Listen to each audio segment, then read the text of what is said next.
Tonight, NDC minority to boycott government business in Parliament whenever newly sworn-in MP for Asin North, Gyakye Quason, attends court for his criminal trial. Mr. Speaker, I wish to serve notice that the entire minority group will accompany our colleague to court today and any other day that he is to appear in court. We are solidarizing with our colleague and we will not participate in the business of the House anytime our colleague is in court.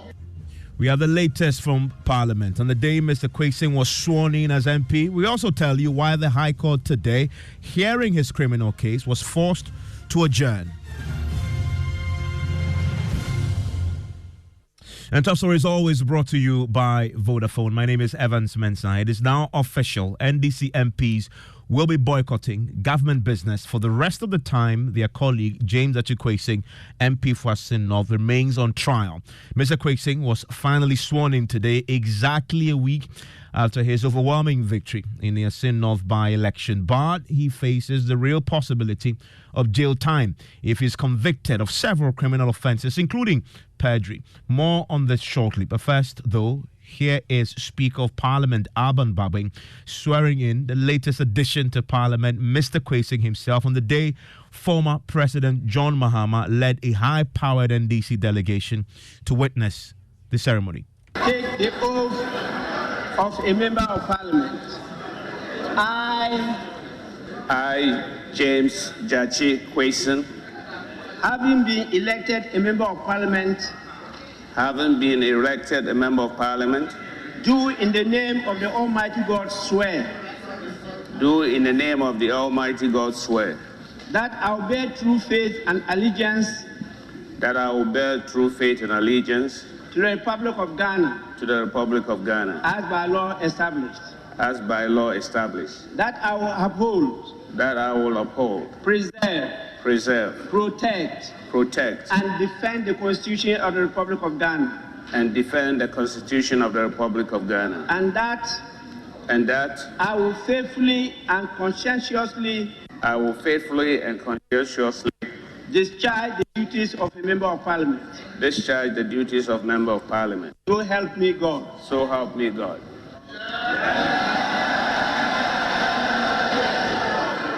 Honorable members, congratulations. Well, while this was going on, Gyakye Quason was actually expected in court for his criminal trial. We'll tell you what happened in court today, because he could not be in two places at the same time.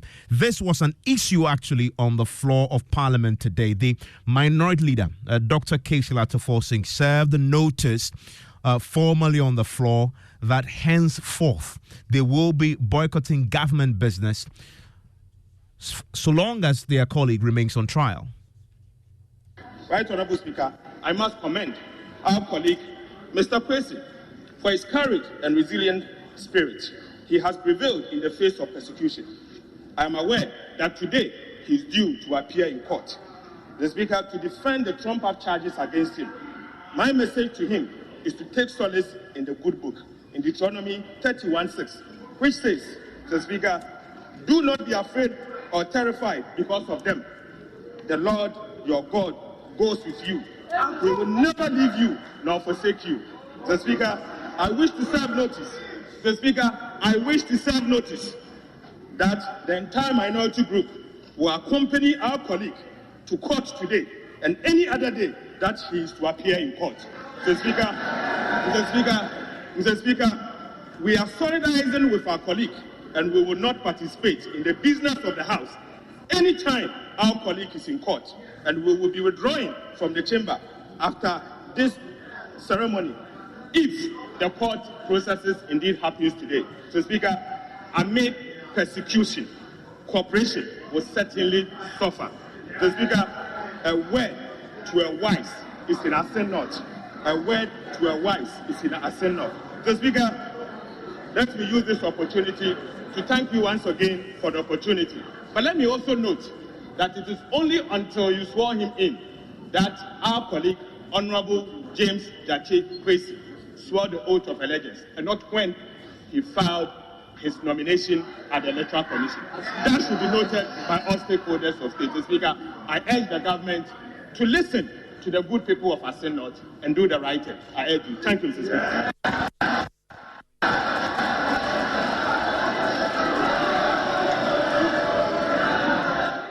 And I want to bring in my parliamentary correspondent who covered a press conference shortly after what you just had there on the floor, the minority address, a news conference. Kweku, so did they give us a bit more context and explanation to this decision? Yes, Evans, indeed, they are expanding the demand. They are now not limiting their non-appearance on the floor to only Gyakye Quason. According to that press briefing delivered by the Deputy Minority Leader, this will include the trial of Dr. Kisalato Force, who was the minority leader, and also the trial of one of their senior and leading members, Honorable Collins Dauda. Whenever these three persons are supposed to be in court, they are serving notice that they will not show up on the floor. The clear and obvious prosecution of Honorable James Gyakye Quason in a criminal trial over a matter that has been settled by the electorate of Asen North through his overwhelming victory. As you know, he was supposed to even go to court today. Yeah. And again exposes the determination of the Attorney General to aid this government's pursuit of its ungodly agenda to weaken and break the resilience of the NDC minority in Parliament. A recent escalation of a similar unwarranted court cases has seen the Akufo-Addo government renew its harassment of our Member of Parliament of Asutifi, the Honorable Collins Dauda, over completely unsubstantiated, over trumped-up charges, thereby confirming that this government will stop at nothing to abuse prosecution and court processes in order to reduce the strength of the minority in this House. However, as a united 137 minority group, restored and re-energized by the good people of Asen North, we wish to serve notice that from here on, we shall march with our colleague Honorable James Gyakye Quason to the High Court to lend our unwavering support to him in his criminal trial. We shall continue to attend every court hearing with him in the full complement of our strength in the House. And this we shall extend to the court hearings of the minority leader himself, Honorable Atuforsen, Honorable Collins Dauda, and any other member of the minority who is currently being prosecuted by the Akufo-Addo government. It therefore stands to reason, ladies and gentlemen, that until the prosecution of our members stops, cooperation with this government and its business will suffer during all such occasions. Our message to the government is very clear. If you touch one, you touch all of us. Government must be clear in dealing with the people's representatives. The verdict of the people of Asen North and indeed the people of Ghana is very clear. The ultimate power belongs to the people of Ghana. And we stand with them. Could we have a reaction from the majority side? On the floor, the majority leader conceded that this is the verdict of the voters in Asen North and all and sundry must respect it. But in terms of calls to drop prosecutions, among others, the closest he came to responding to the threats of the minority leadership is to say that this is solely in the bosom of the Attorney General.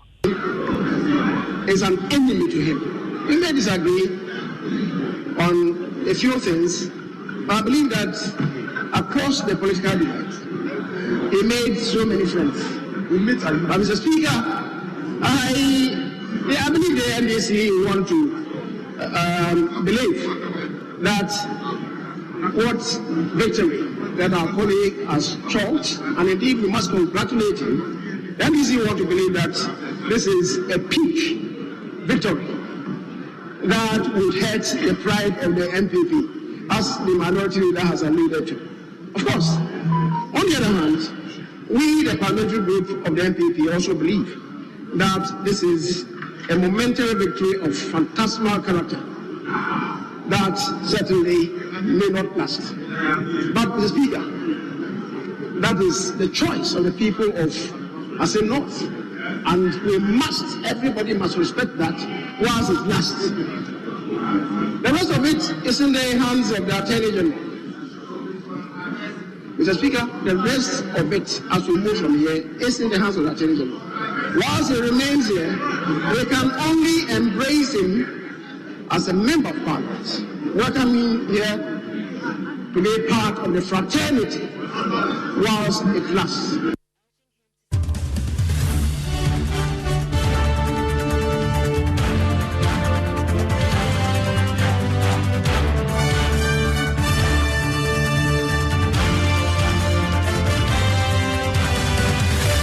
Joining me right now is the Deputy Minority Leader, Emmanuel Amakofi Boa, joins us on the telephone line right now. Thank you, sir, for your time here on Top Story.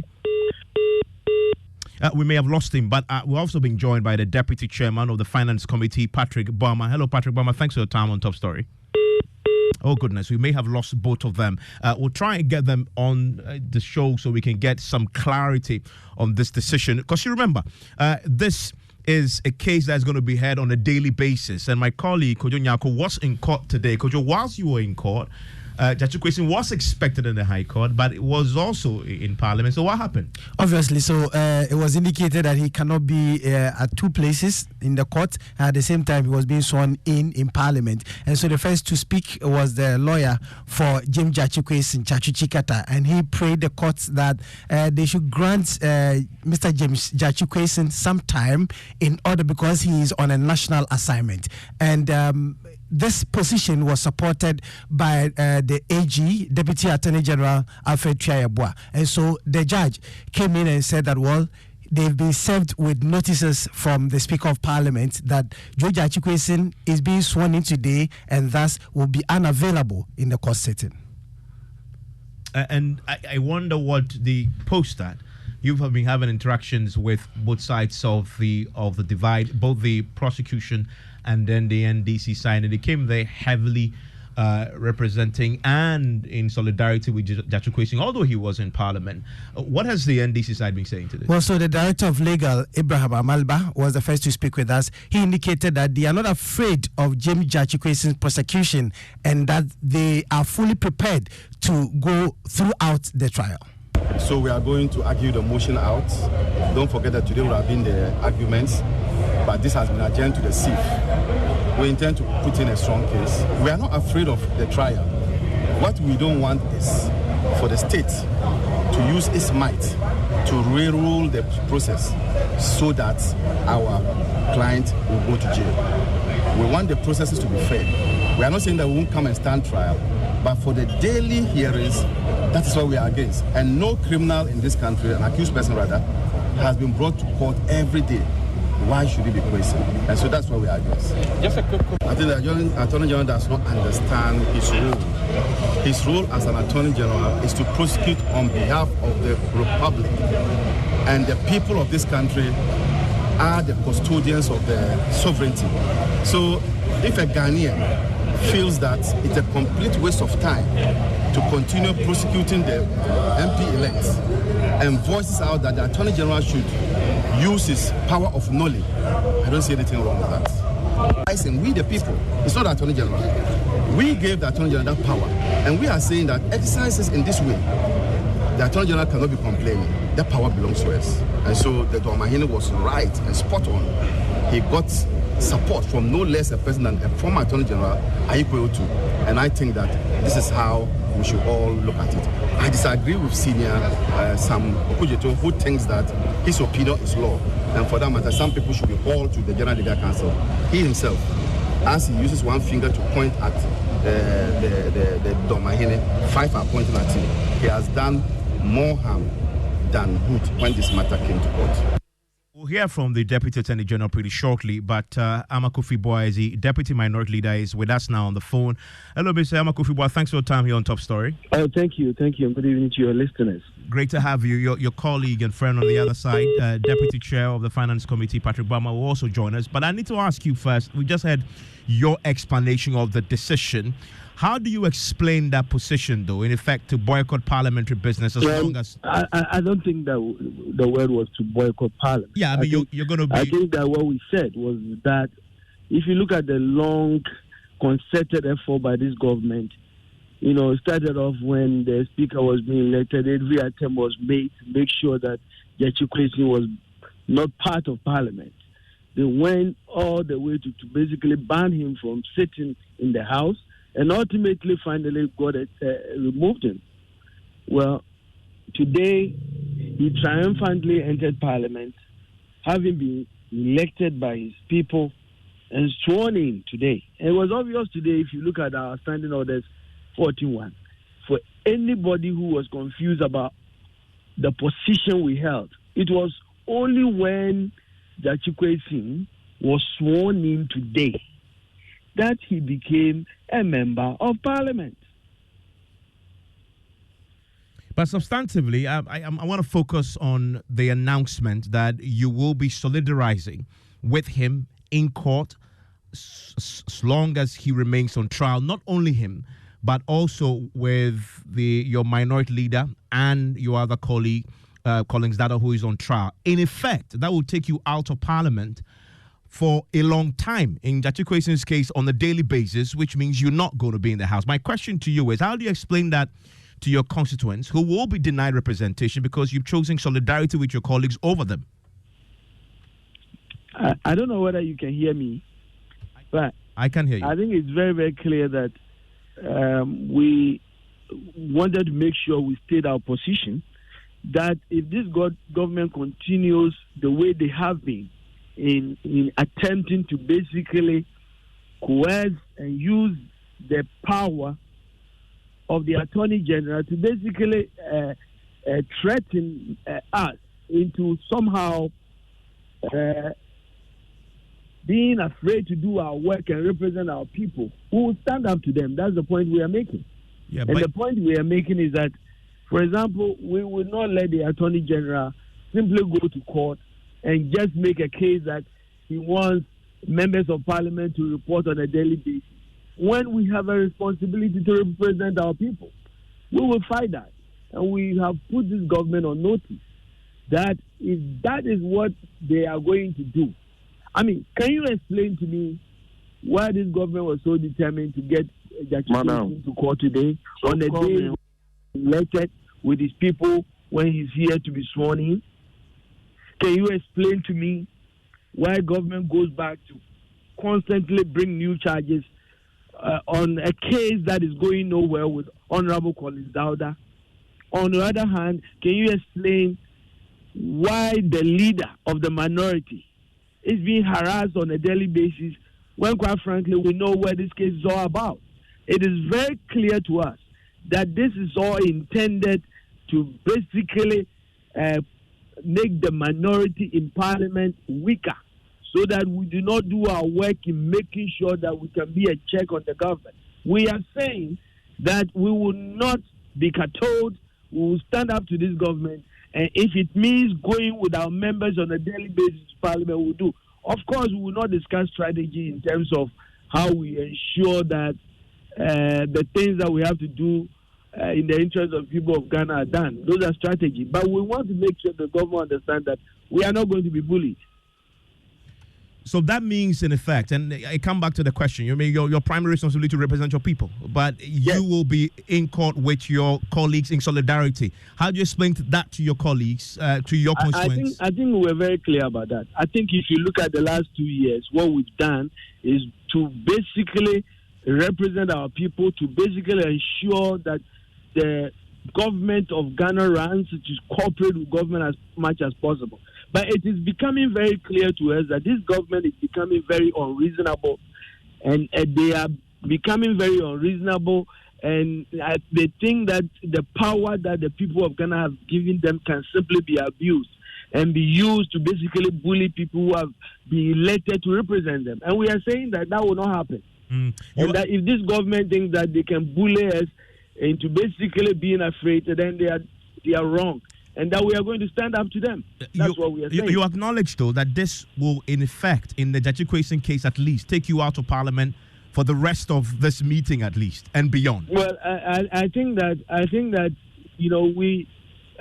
when you say that, it means that you know our strategy. I think we won't be discussing strategy on your radio program. Except it is very clear to me that we will do everything we can to make sure we stand up to government, to make sure we solidarize with our colleagues who are in court, at the same time to make sure that we protect the interests of the people of Ghana.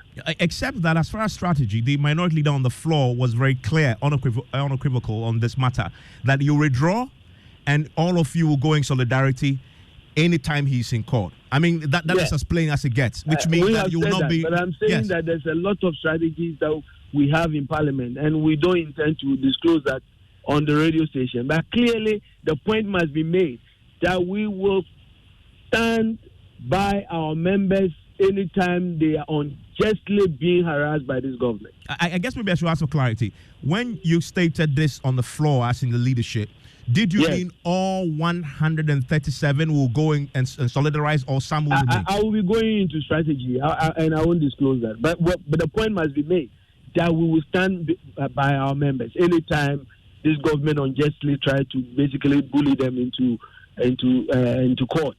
We will stand by them. In terms of how we do it, I think that we will reserve that. Why now, though? Because I know you expanded it to include Atu Forcing and Collins Dowd. They've been on trial for a while. Why didn't this happen then? Because this government has been unreasonable, and we have to stand up and say enough is enough. I think enough is enough.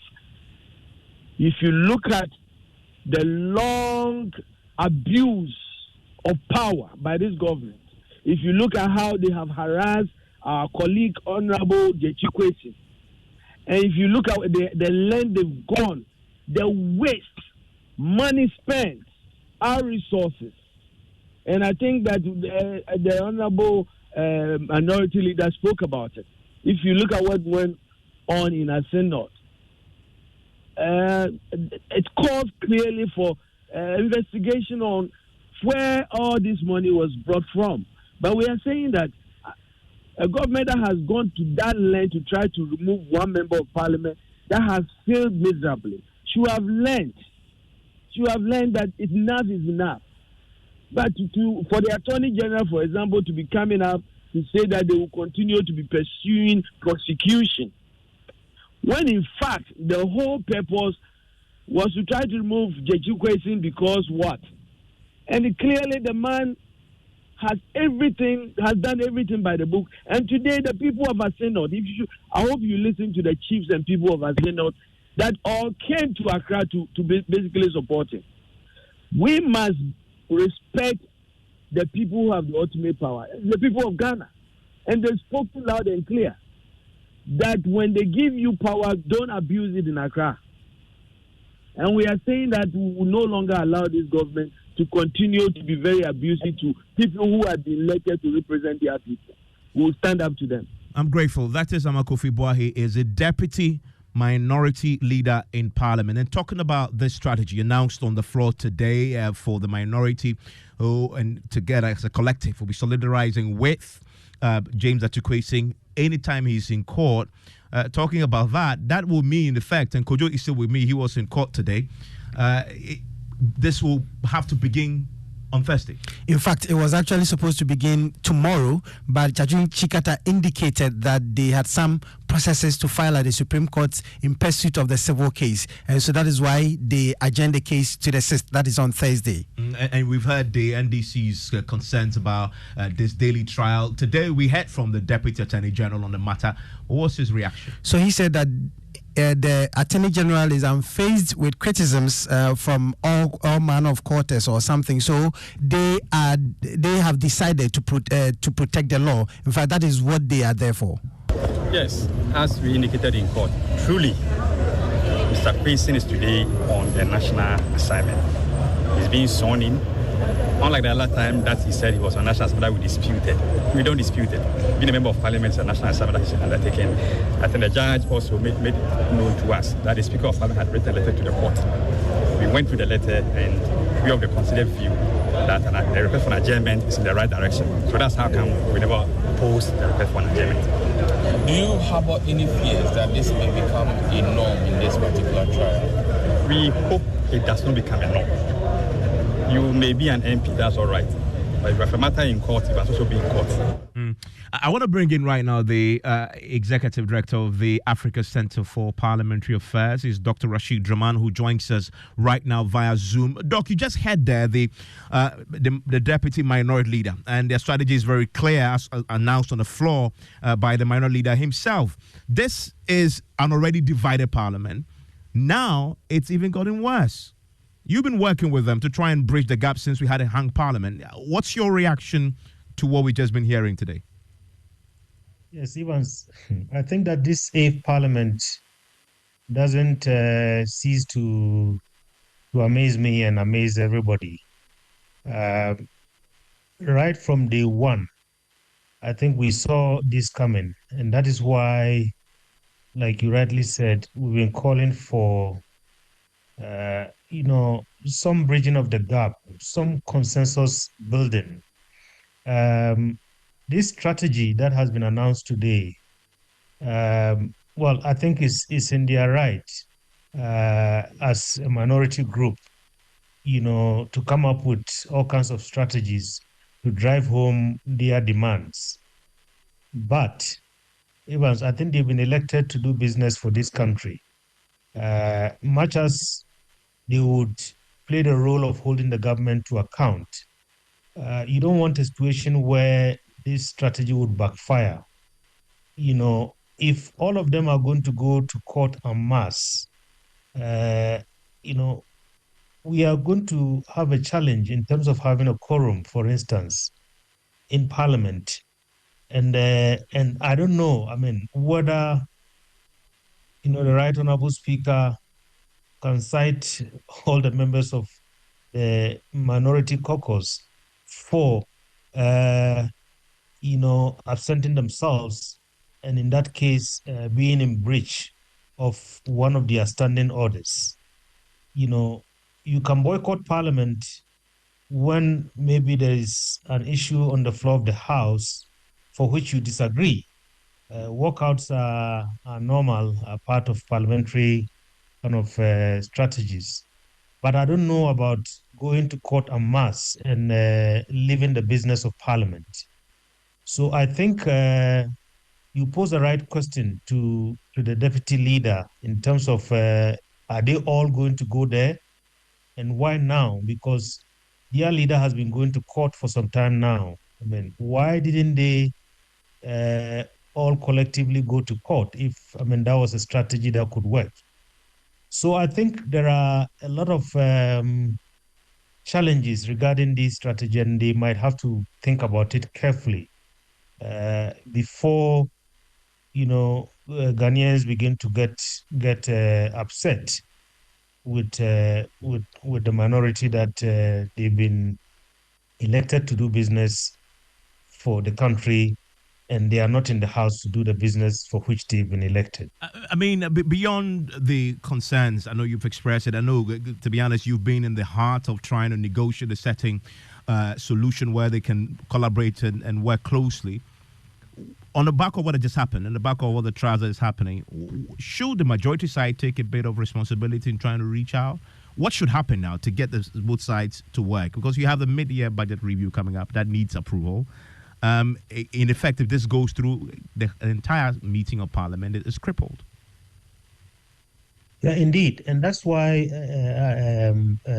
Evans, I think whilst we are, examining this strategy by the minority, I think the majority also has a very important role in this.